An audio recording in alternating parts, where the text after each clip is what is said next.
Welcome to I Said What I Said. I'm Brad Wakai. That's Tyson Gentry. This is our college football week 2 reaction show. Now, folks, we kind of queued it up that we're going to do our reactions and then a separate preview episode. But, it was week 2. There wasn't a ton that happened that we're going to react to. Like, we got a couple storylines that are coming at us. So we're going to condense this into one. And then going forward, because now we're getting into some meat and potatoes here, we'll be able to react to some of the stuff that happened. This is a big week in college football on week 3. And so we'll be able to come back, react to everything that happened, and then get you ready, especially as we get into conference play. But Tyson, you and I were texting on Saturday. What an ugly weekend in college football. Especially ugly for us. I didn't read this well at all. And dude, I kind of fell for the romantic college football angle where it's like this week's going to stink, which means it's going to be one of the better weeks of all year. We need to sit down and be watching. Like Troy's going to beat Clemson. This is going to be a crazy day. And then it was like we did get a couple big ones home, but it was pretty normal. Yeah, it was. And so let's dive right in because we got to unpack here. So we're going to start with our biggest storylines.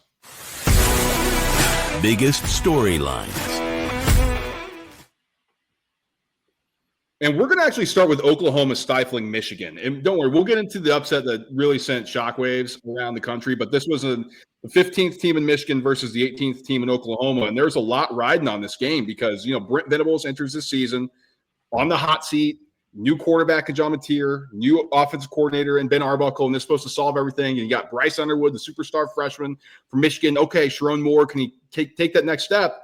And I think we learned a lot from both sides about this game here. Michigan loses. They score 13 points. Oklahoma really just kind of outlasted Michigan, scoring 24 of their own.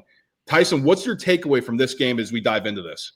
My first takeaway is it's got to be crazy to be a Washington State fan over the last couple of years. And Cam Ward wins the Heisman, and John Mateer looks like this, dude. The guy is awesome. Awesome. This is if you were staying up late on the West Coast with Brad and I, you saw plenty of John Mateer a year ago. But dude, I think that I wouldn't have told you that he was going to look like this right now against Michigan. This dude might win the Heisman Trophy. The Oklahoma Sooners looked really good, and maybe Michigan's not quite as good as we think. Maybe John Mateer didn't look as good as I'm thinking here as we sit on Tuesday.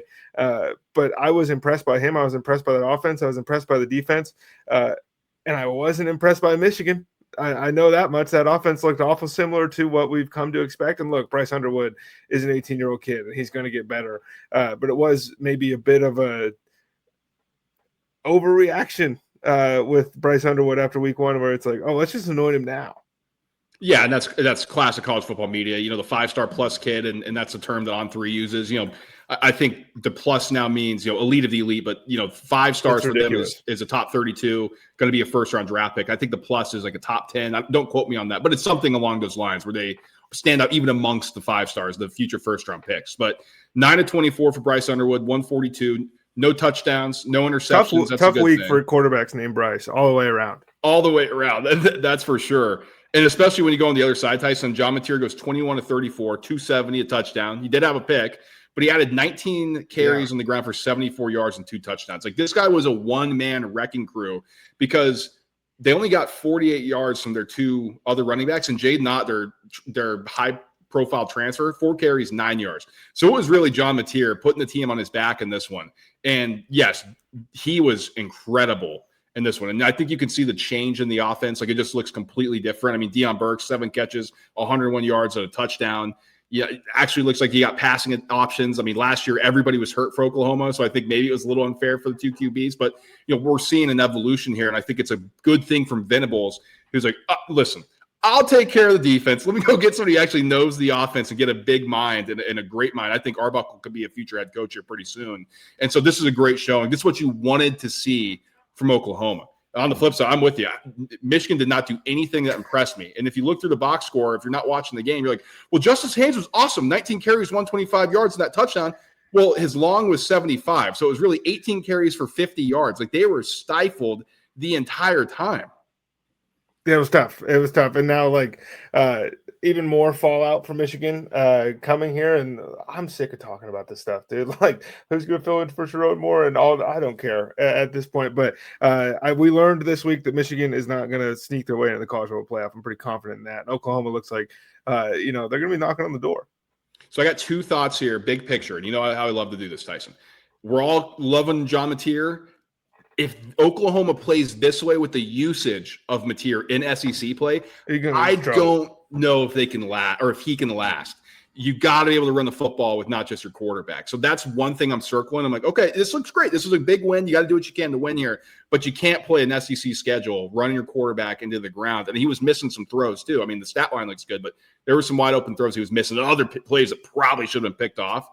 So I think you kind of agree with me on there. I mean, you're a big SEC guy. I mean, he's a big body and he's older, but like, man, you can only take so many hits.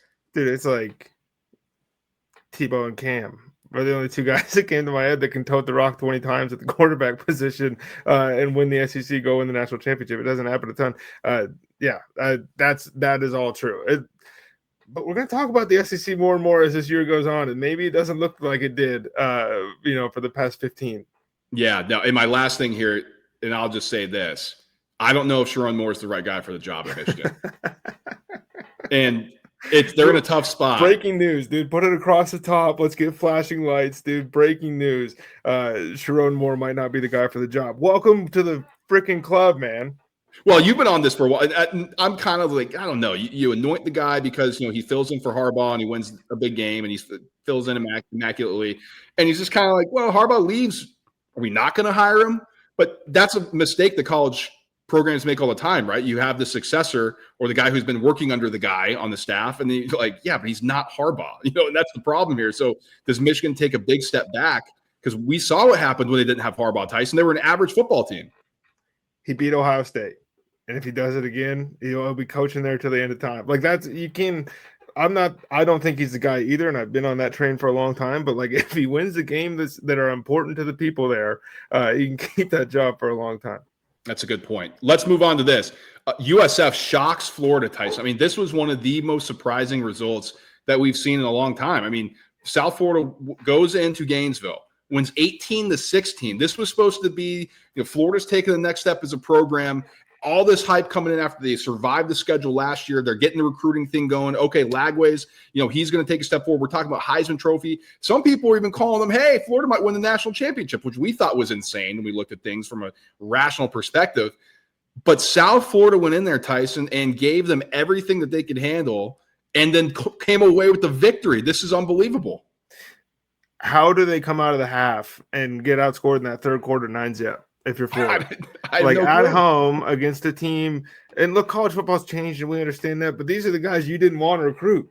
These are the dudes that Miami didn't want to recruit. They made it to South Florida for a reason. They're not playing for the Florida Gators. This game should have been close. This was Sunbelt Billy at his finest, really. I mean, and the guy might go on another hot streak and save everything here, but for a quarterback with as much hype and love as DJ Lagway's been getting, and look, I've been giving him some of that too. He wasn't nearly good enough. The offense wasn't nearly good enough.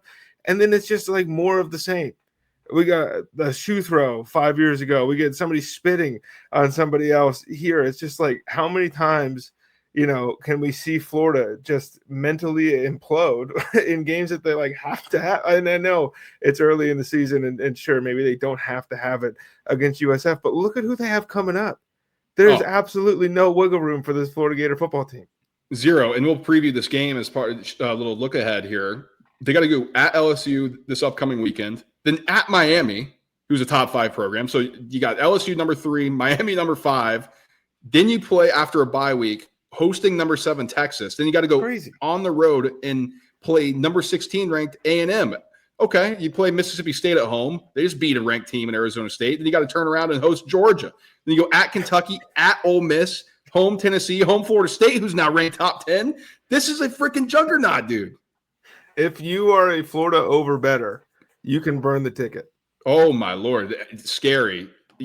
This is, the recruits, and that's really what Florida cares about right now is like, okay, are we going to lose a bunch of recruits? They're talking like, everything's fine. Notre Dame lost last year to NIU, and they went to the national championship, which I think is the right way to look at things right now. But if this thing goes off the rails, there is a strong possibility that Florida's looking for a new coach.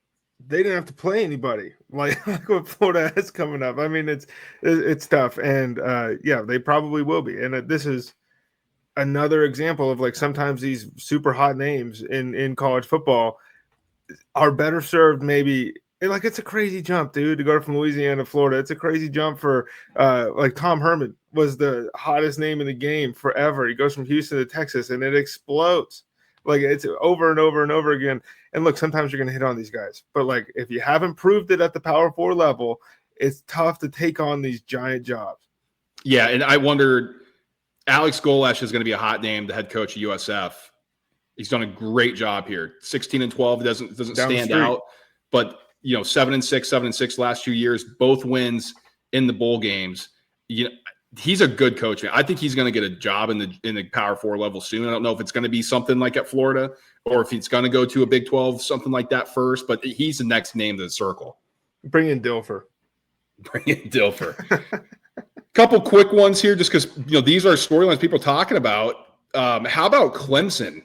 Holy smokes, was this nerve-wracking for a while there? I mean, you go into the half, it's 16-3. You're down 16-0 at one point against Troy.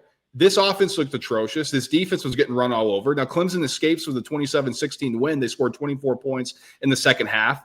Don't allow a single point by Troy. And it's like, okay, Clemson survived the scare and they came out and won. But God, man, coming off the LSU game and that's how you look? What is going on there? There were a couple other top teams that didn't necessarily inspire confidence, so you can't go too hard on Clemson.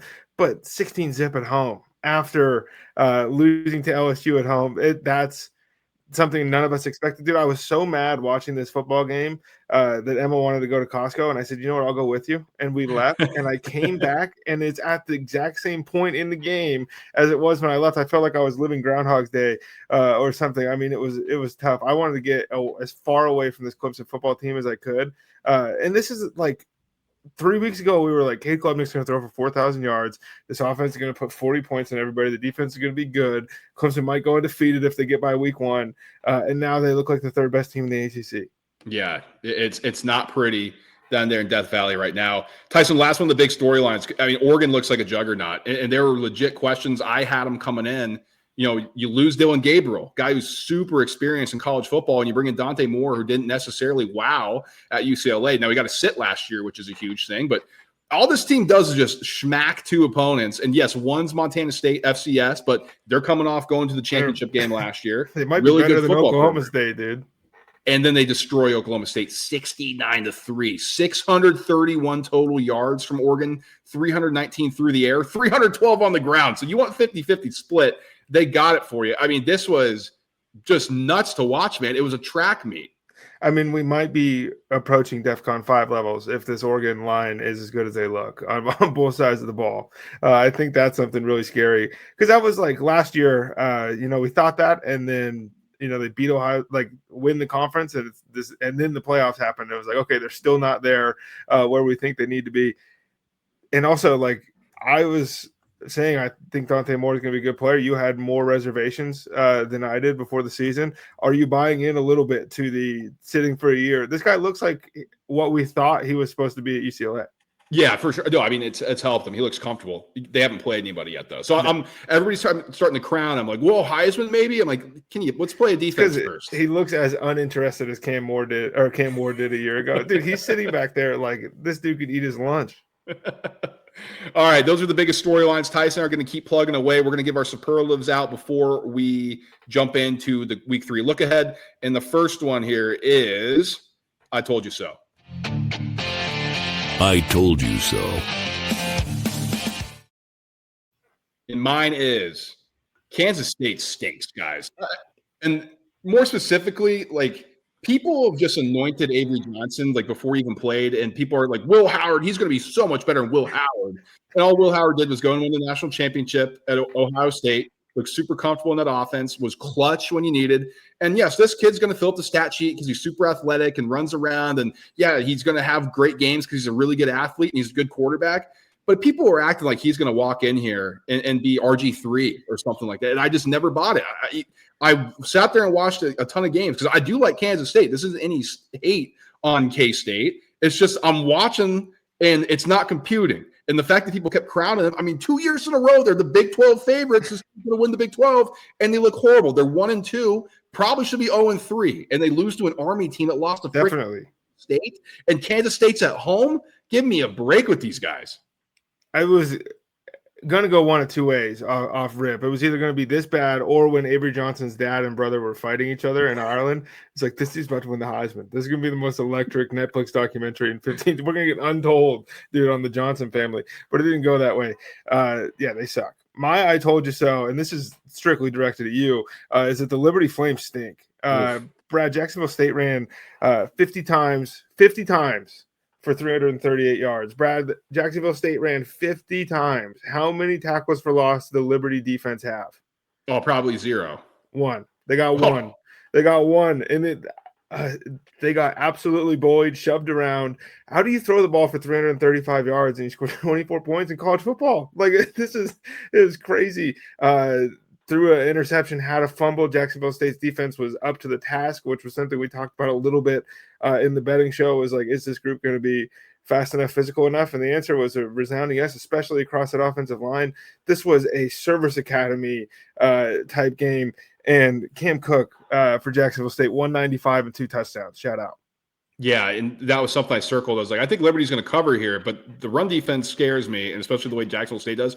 Yeah, it was a big problem. Liberty is awful, and the rose is off the bloom for Jamie Chadwell, man. I mean, I don't know if he's just a bad coach, if this is just a bad marriage, if he's just a Grayson McCall. What do the kids say? Merchant. I don't know what's going on there, but this has been a disaster ever since a couple years ago, and it does not look like it's going to get any better. They go 0-1 in Conference USA. I think they were the biggest favorite to win the conference out of any team this year. Sounds familiar, doesn't it?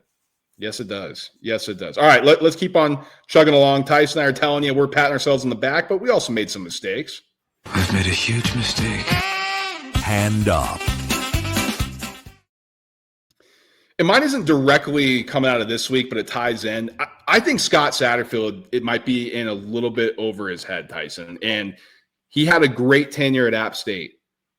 51-24, 38-10 in conference, 3 bowl wins, 3 shares of the Sun Belt Conference title. He goes to Louisville, and it's expected that everything's going to be transferring over. And, Louisville's in a bad place, but, he's going to fix them. 8-5 in the first year. You win the bowl game. All right. COVID year happens, 4-7. We'll throw that out. Well, let's go 6-7 in 2021. Ooh, that's interesting. Ooh, 7-5 in 2022. Ooh, I don't know about that. Well, let's go to Cincy. Let's take a new job. 3-9 in the first year. This is replacing Luke Fickell. So, okay, you get some transfers. That's when things are coming, yada, yada. All right. Well, 5-7 last year. At least we're starting to do better. And it just does not look good. And I just don't know if that what he was running at App State is not transferring to these higher levels.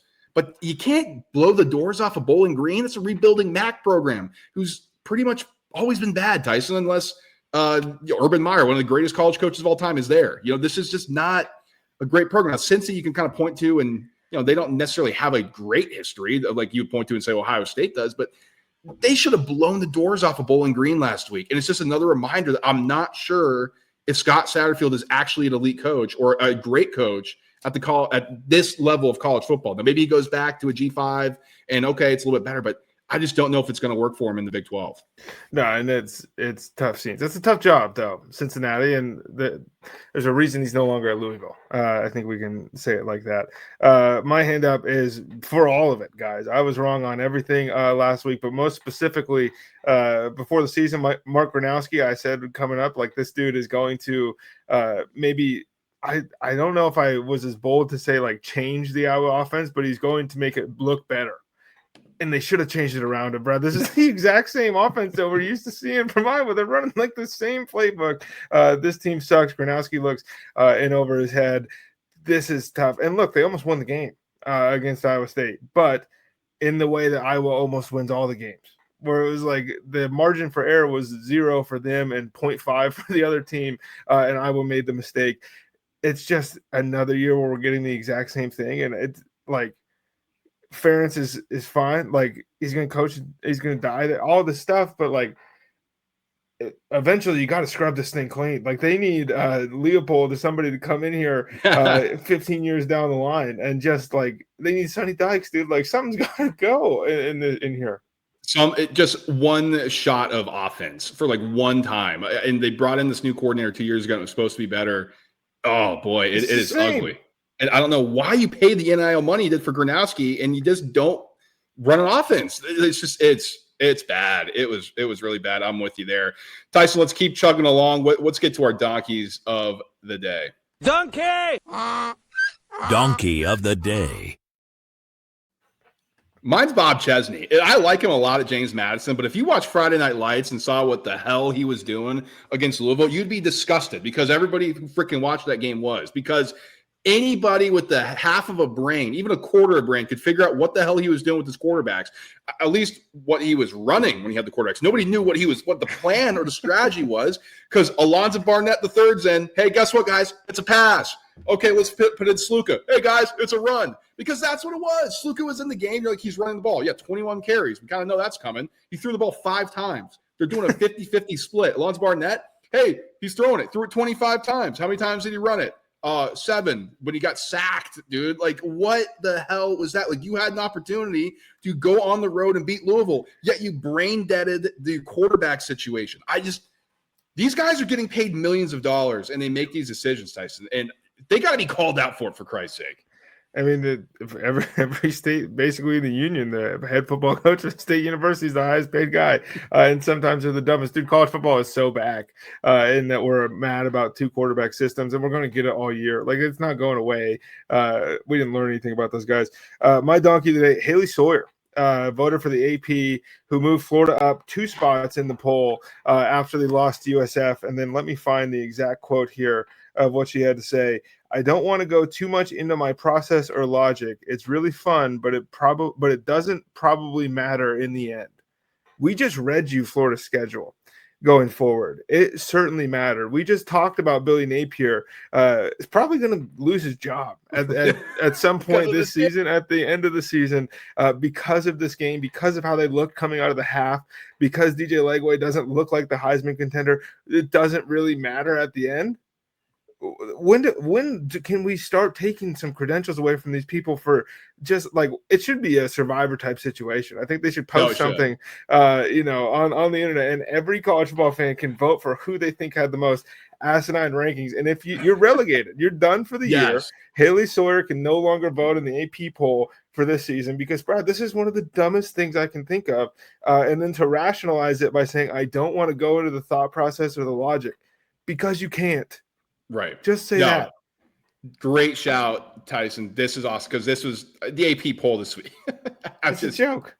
Oh, it was awful. And that's going to be another segment for another time, especially when we get into the college football rankings. But these matter. You know why? Because those slaps in the committee, you think they're taking down notes and everything they're watching? No, they're going to look at the AP poll and be like, okay, well, that's kind of how we have it set up. It's like, what are you talking about? These teams look terrible. And they're still top 10. It's like, oh, like Penn State should not be ranked 2 after the nonsense they put on FIU. Like, I'm a Penn State guy. You can see the flag. That was ridiculous. There's teams better than them. What we've seen in 2 games. It's fine. Next week, we can adjust it. This is working me up for no reason. But good shout. I love that donkey today. That's creative. That's new. Let's close here before we start previewing some games, Tyson. And that is our upset of the week. Upset of the week. Now, we talked about USF Florida, but this is our game, man. Mississippi State stuns Arizona State. Unbelievable. We got the cowbells. Arizona State, which is even funnier. They're like preparing with like one guy, like ding, ding, ding. Like, that's going to stop that. Like, you watch that game, it's like those kids didn't know what the hell was going on. Like, the cowbells are out of control. Like, how did nobody plan ahead?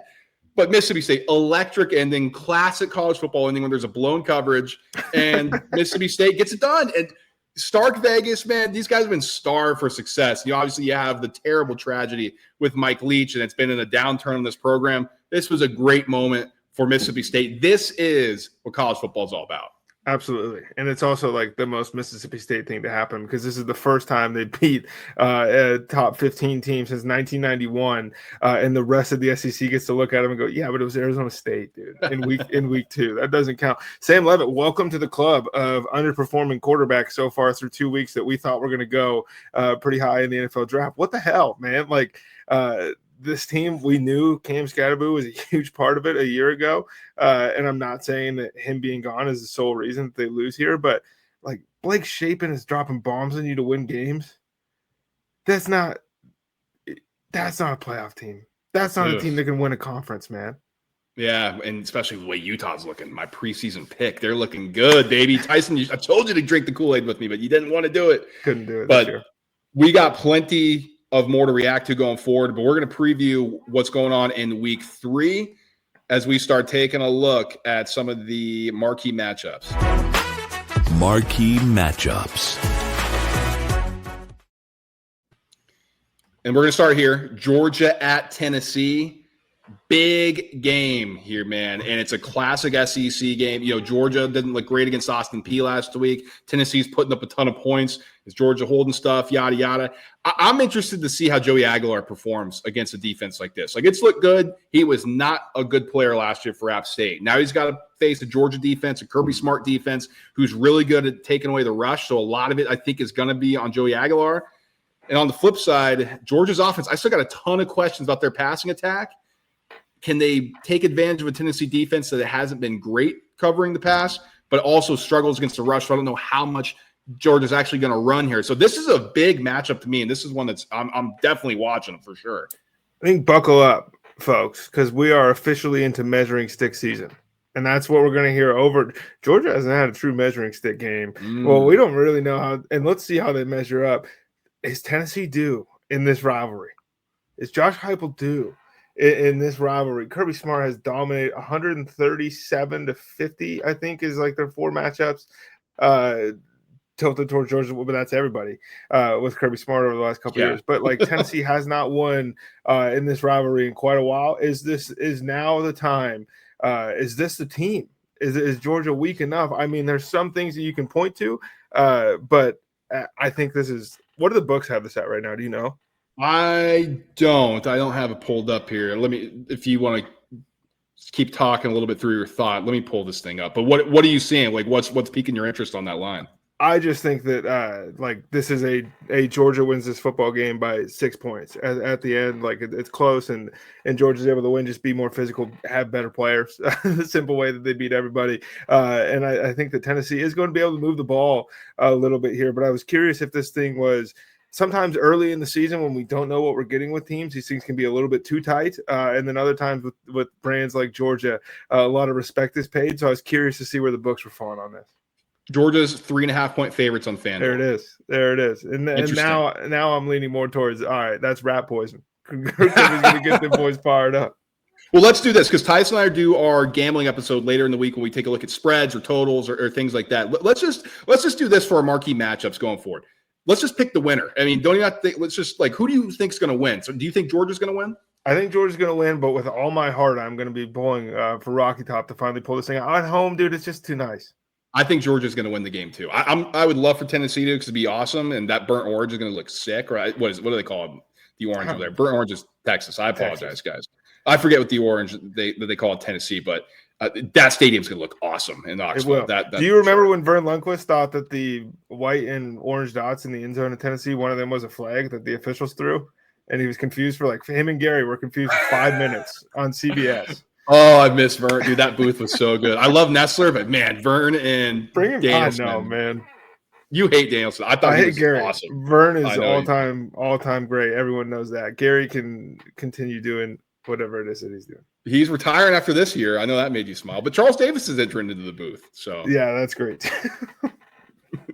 Next one here, USF Miami. USF coming off the shocking victory over Florida that we just discussed. Hey, guys, congratulations. You have to go down to South Florida and play a top 5 team who just sleptwalked against Bethune-Cookman.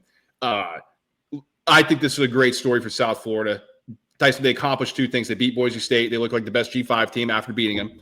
Then they upset Florida. They're playing with house money, but I think they get absolutely destroyed against Miami. And a lot of that has to do with the defense of Miami. What? Are you kidding me?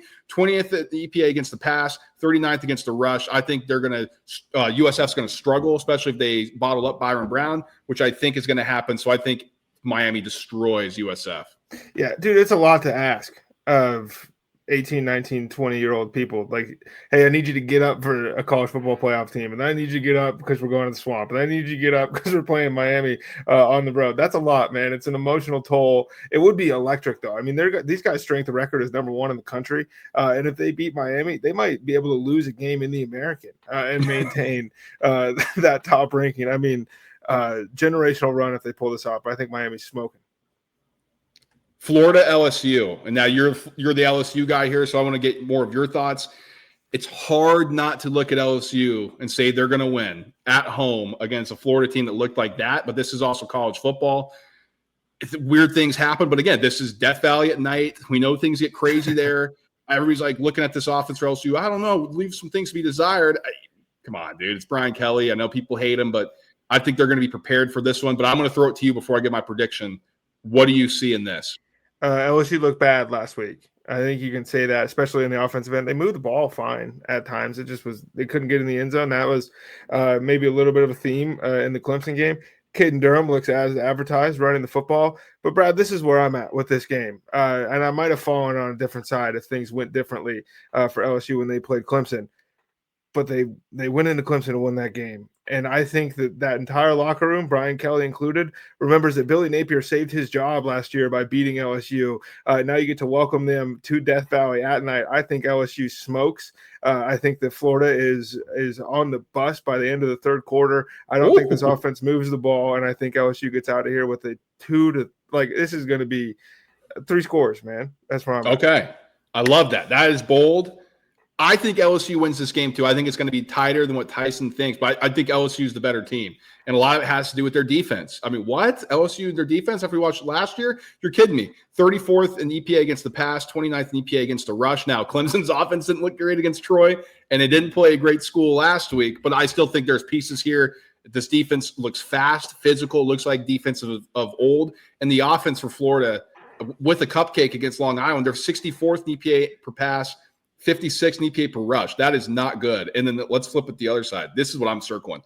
Florida's defense is 70th in EPA against the pass. That's scary when you're going to go against Nussmeier and the weapons that LSU has. Sure, they're 86 in EPA against the pass, but a lot of that was against Clemson's defense, who we know is really good. So I think this is going to be feast on feast for Nussmeier in this offense. They're going to be able to move the ball through the air. Running, I think, is going to be a struggle, Tyson, because Florida's defense, 7th in EPA per rush. LSU's offense 90th in EPA per rush. So it looks like it's getting a little better. And I think, the more time this transfer offensive line gels together, the better. But early on, I think a lot of this is kind of going to come down to Nussmeier. And it's if he can avoid those mistakes like he did last year in the big games. I think he does. I think Brian Kelly has a great game plan. And I think Florida wins this football game. I'm going to try to remind you of a time, 2014 maybe. Brent Musburger's calling a football game with Kirk Herbstreit. LSU is playing against Alabama. Ball gets handed off to Jeremy Hill after the LSU Tigers haven't been able to run the ball on anybody because they were playing teams to start the season. And Jeremy Hill takes that thing to the house, and Brent Musburger says, I think the Tigers have found their roar behind this running back. And I think the same thing is going to hold true this week. I don't care what the numbers say. I know what my eyes are telling me, and I think LSU is going to move the ball on this Florida defensive line. And Jack Pyburn got paid $2 million, the defensive end, to move from Florida to LSU. Is this a guy that wants to maybe disrupt things, or does Florida have a little something for him? I mean, this is the biggest rivalry for LSU. People will say Alabama and all of those things. I think a lot of people might lean Ole Miss. It's Florida. And this is a big recruiting battle too. A lot of things are angled for recruits, man. Tyson and I are in the nitty gritty on that stuff, but this is a big game for not just on the football field. So let's close here. Texas A&M and Notre Dame. Boy, oh boy. Notre Dame didn't look how people thought in week 1. I think that's safe to say. A&M, this offense looks much better. Marcel Reed, I know there's a lot of question marks coming in about how effective is he going to be. But I'll go into these numbers, Tyson. This is a tale of strengths and weaknesses versus weaknesses and strengths. This is hilarious. A&M's offense 49th in EPA per pass against a defense in Notre Dame who is 127th. This is supposed to be the best secondary in the country. I'm assuming it's going to come back and Water's going to find its level a little bit, but that is concerning early in the season, especially with a new defensive coordinator. EPA per rush, Clemson's A&M's offense 45th. Notre Dame's defense, 28th. So there you go. That's a good battle there. Defensively, Notre Dame's offense, 122nd EPA per pass. We saw C.J. Carr had some moments. Looked like a freshman, looked like he's playing his first game. Gets an A&M defense, 50th in EPA per pass. Elko, we know he can kind of dial things up, right? But where is the concern? It's on the ground for A&M, 111th in EPA per rush on defense, while Notre Dame, yes, they forgot about Jeremiah Love and Jadarian Price. They should have given him the rock more. They're still 16th in the country in EPA per rush. I think there's a lot more ground attack. It's if A&M can hold on to this thing. What world are we living in that Marcel Reed has more playing experience than any Notre Dame quarterback? It just feels weird. CJ Carr's second start is against Mike Elko. That feels unfair. Yeah. Is Notre Dame in trouble if they start 0-2? Because last year they were able to survive the loss against Northern Illinois and then playing the national championship game later in the season because they beat everybody else on the schedule. Can they afford to get in this year with 2 losses? I don't know. But I'll tell you one thing that is becoming an increasingly scary sight for other college football sidelines, and that's a Marcus Freeman with his back against the wall. And that is the only thing stopping me from saying that I think Texas A&M is going to go in here and get the win. I'm going with Notre Dame because I am starting to believe that Marcus Freeman can get a group of guys fired up to win some of these football games, and I'm not an A&M believer. I think if this was a different year maybe of a Texas A&M team, I'd be all over Notre Dame. I think A&M can be good this season and maybe is a playoff contender themselves. But Freeman is he gets the guys going, man. They're ready to roll in spots like this. Yeah, I like Notre Dame too, and especially because they're at home. So I'm with you on that front. If you can have success running the football, it doesn't matter who your quarterback is, right? You can just turn around and hand it off and get chunk play after chunk play and score the rock. I mean, that's an advantage. And I don't think the secondary for Notre Dame is as bad as they looked against Miami. And Marcel Reed is prone to throwing some interceptions and making some mistakes. And I think we could see that in South Bend. I think Notre Dame wins this game as well. So let's get out of here, Tyson. Like, subscribe, and share the show if you're watching on YouTube. Again, we're doing things differently in college football. We combined the two just because week 2 just didn't have a ton of stuff to talk about. But come out of week 3, we are going to have a ton of stuff to talk about. So we're going to go and split this thing up where we react to what happened and then look ahead in a completely different episode, be able to a bit more in-depth, give you more reaction, more in-depth stuff. So we're locked and loaded as NFL's back too. So don't miss a single thing we do. That's why you got to subscribe.